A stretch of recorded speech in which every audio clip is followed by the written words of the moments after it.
America's got to have justice. Ideology of internalized racial superiority justifies domination, subjugation, dehumanization, and misrepresentation of oppressed groups for economic and political gain. And that's what it's always been about.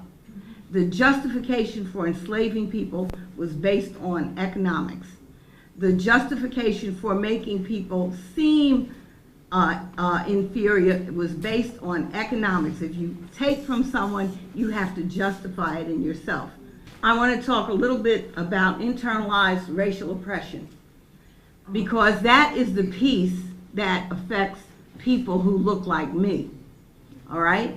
Now, internalized racial oppression is a complex, multi-generational process that teaches people of color to believe, accept, and or live out negative societal perceptions and definitions of themselves. Those behaviors help support and maintain the race-based social construct under which we live. Who would disagree with this definition? Black people only may speak. No, because we are the ones who suffer. She was a member of the People's Organization for Progress for many years. She was an active member in good standing. She participated in many of our activities, including our marches in other cities, including Washington, D.C.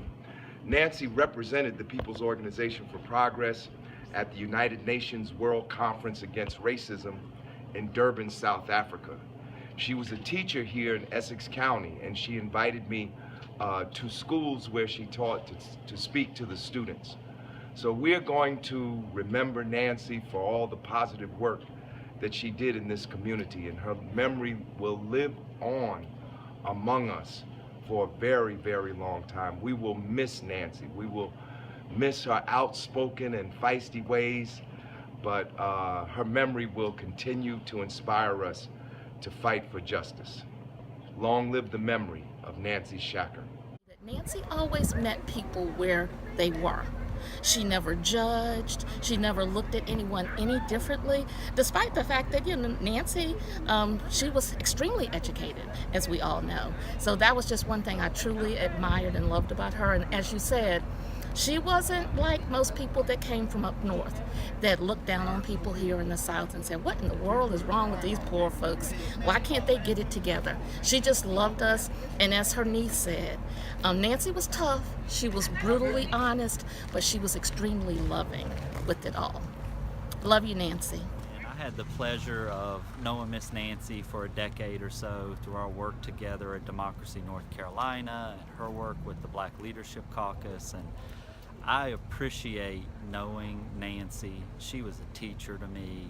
She was someone that I always just saw as being so wise, yet so humble in the way she would go about her work on a day-to-day basis. And I had the pleasure of getting to know her pretty well. We would spend time together here in Fayetteville and sometimes take road trips together.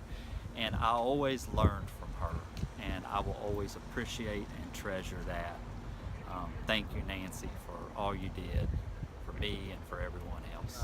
And as I was interviewing for this job, of course, we had to talk to Nancy. I had heard about her work even before any of this, because she was always a symbol of someone that did a whole lot in the community, whether it be the radio or just running for office. She always did everything with excellence, and so she was a model. It's like a hero to me. I didn't have a chance to become a student of Nancy Shakir's until right towards the end of her illness here and her time here on Earth. But the time that I did have with her, she left a significant impact on my understanding of organizing, on my understanding of what it means to be Black in this movement, and really what it means to have an identity and carry that identity in a professional work in a real way.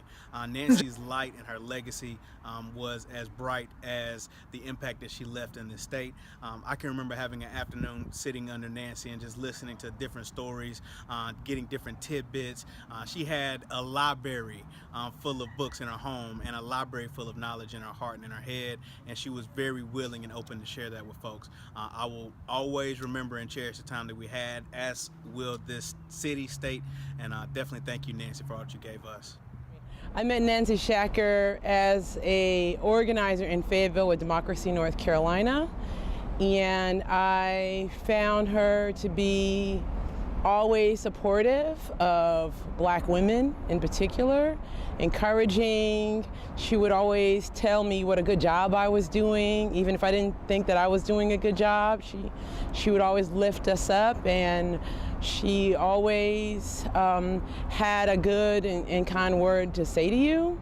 I think the other special thing about her was that she was honest, and you would get really what she was, really thinking and the truth from her. And there were moments where we really needed to hear the truth, and she would be the one to deliver it.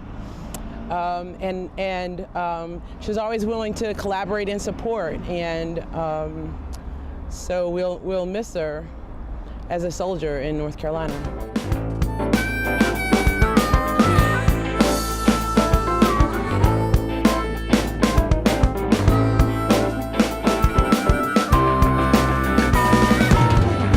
Justice, got to have justice.